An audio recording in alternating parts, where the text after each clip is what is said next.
Hi, my name's Jackie, and today we're going to be talking about why the romantic shipping of Jaime Lannister and Brienne of Tarth in the A Song of Ice and Fire series has a very solid basis in the canon of the books. Now, I just want to get this out of the way. This is not a video about why Jaime Brienne is a superior ship to, say Jaime Cersei or Brienne.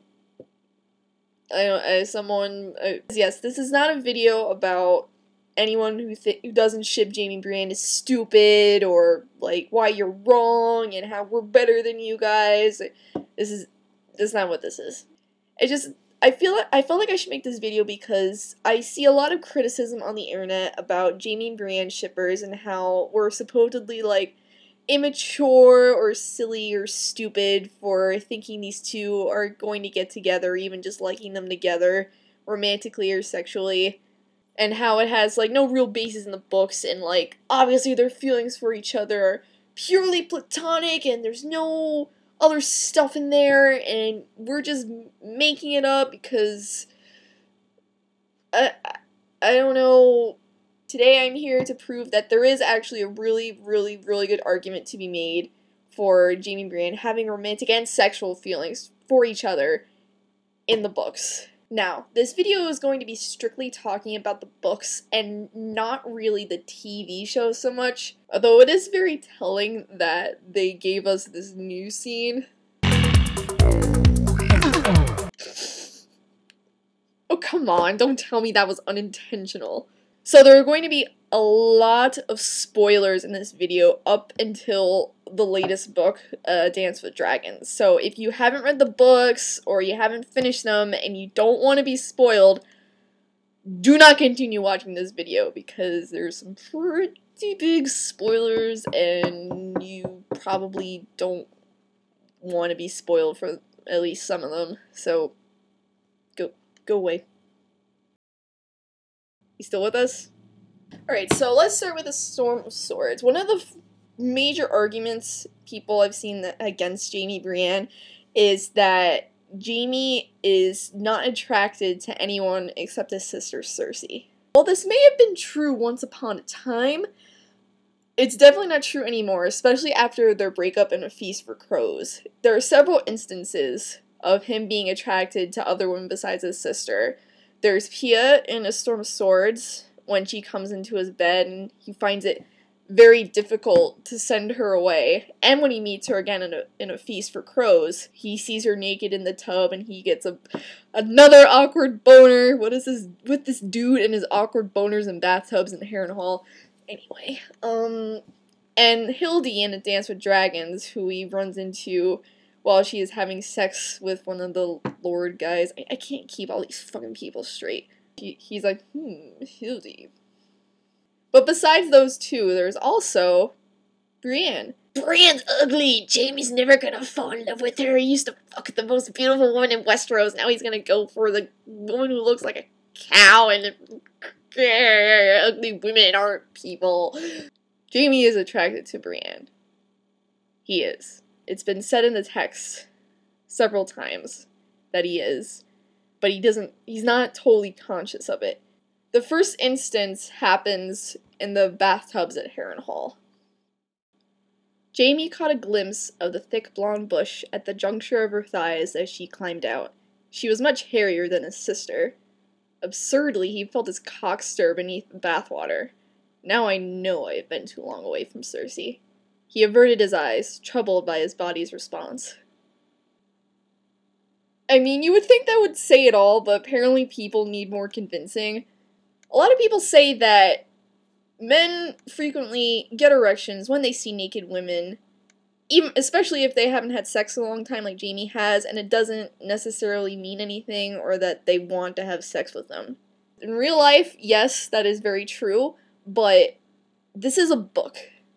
Shit just isn't written in there for no reason. Everything is written with a purpose. There was no reason for that scene to take place while they are both naked in a bathtub and then Jaime gets a boner and passes out. They could have had that conversation about Ares literally anywhere else while Jaime was feeling faint and feverish. And the only reason I can see at least, for that scene to take place the way it did, is to show that on some level, Jaime is attracted to Brienne, despite her ugly face and her masculine body. In some way, he does want her. Now, the inverse argument of that is, Brienne would never love Jaime. He is such an asshole. Yes, Jaime is an asshole. This is true. Brienne would never love Jaime. She knows he's a sister fucker. Why would she want to be with him? It's true she knows this, but I will state here unequivocally that by the end of A Feast for Crows, and probably starting from the very beginning of Feast for Crows, Brienne is in love with Jaime. There are a number of instances where she has replaced Renly with him in her mind. A number of dreams where places where Renly would normally be, Jaime is now instead. She thinks about him all the time. She wishes he was there with her. She thinks about him in the bathtub in this particularly memorable bit. The bathhouse had been thick with the steam rising off the water, and Jaime had come walking through that mist naked as his name day, looking half a corpse and half a god. He climbed into the tub with me, she remembered, blushing. She seized a chunk of hard lye soap and scrubbed under her arms, trying to call up Renly's face again. And there are her fever dreams, after she gets her face bitten off in that very gruesome scene that we're not going to talk about. Brienne wailed in horror at the sight of them, and Biter grabbed her arm and yanked her close and tore a chunk from her face. "Jaime!" she heard herself scream. "Jaime!" "Brienne the beauty," her betrothed said in a mocking tone. "I've seen sows more beautiful than you." He tossed the rose in her face. As he walked away, the griffins on his cloak rippled and blurred and changed to lions. "Jaime!" she wanted to cry. "Jaime, come back for me." "I," said the one-eyed man, "the Kingslayer's whore." She flinched. "Why would you call me that? If I had a silver stag for every time you said his name, I'd be rich as your friends the Lannisters." She is scared he's going to reject her. She wants him to come back for her. She screams his name while she is delirious and having nightmares.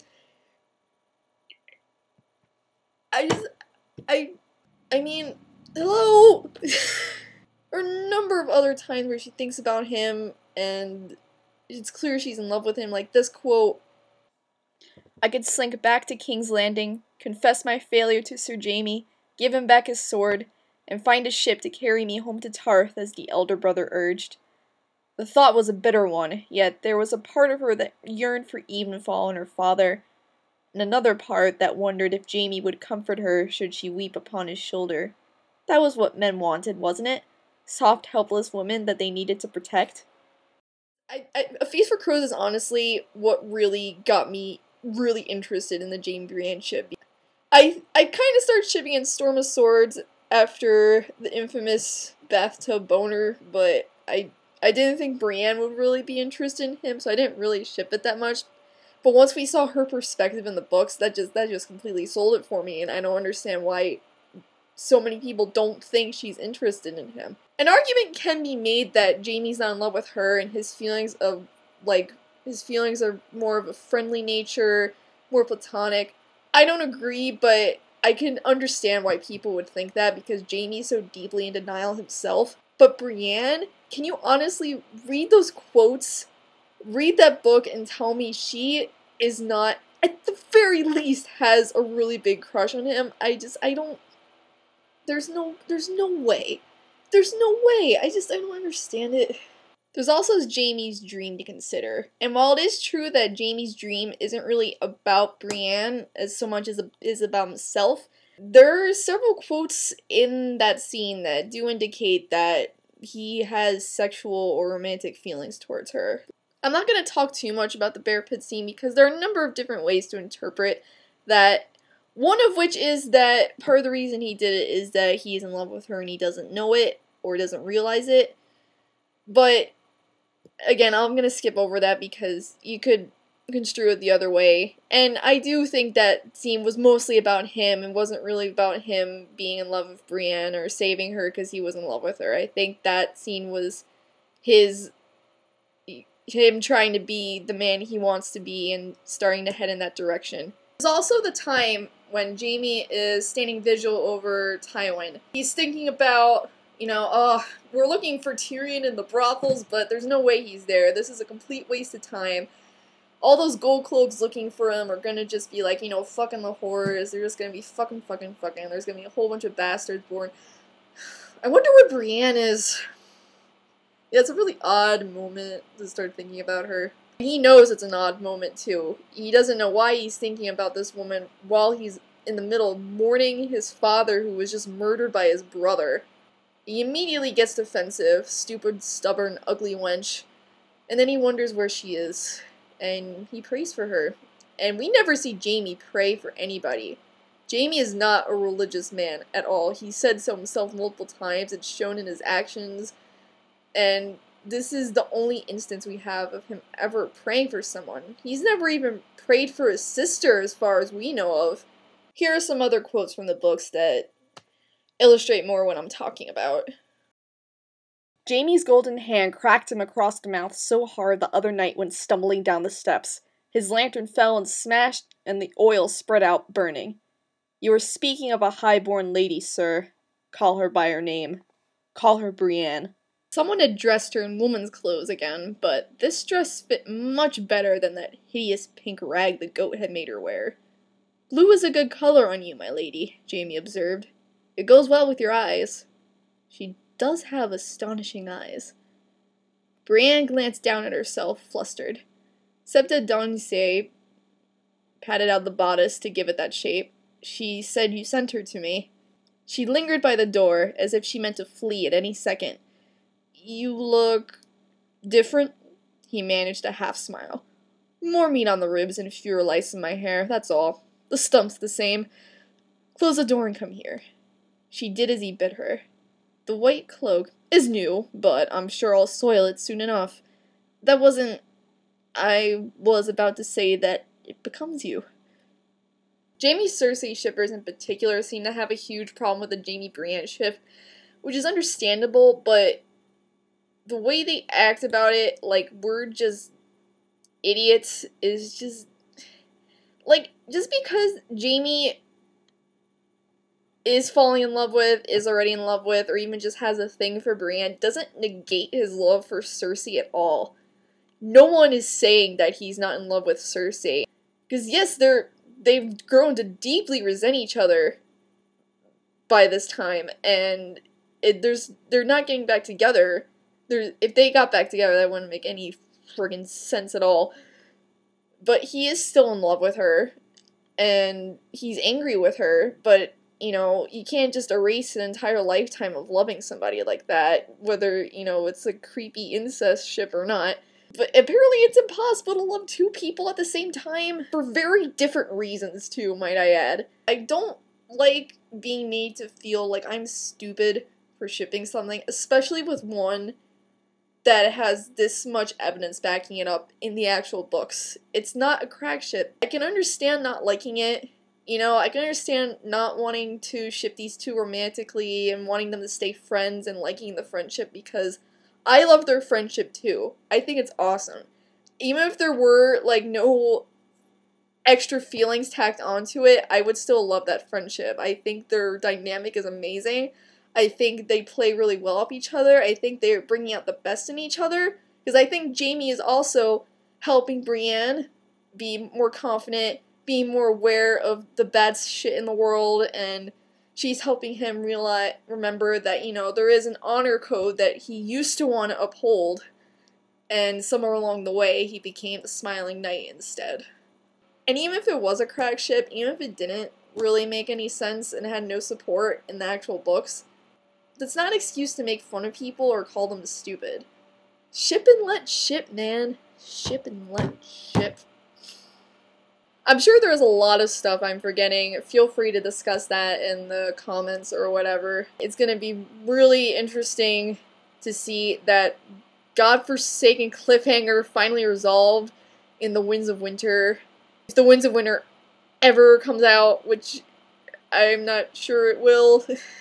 But I hope this video at least managed to let you think a little bit about it more and not just dismiss us Jaime Brienne shippers with a wave of the hand and call us idiots and tell us we're reading too much into things. And then there's the whole issue of Brienne and Sir Hyle, but that is a topic for another day. So I'll see you next time, maybe, if I decide to ever do one of these again.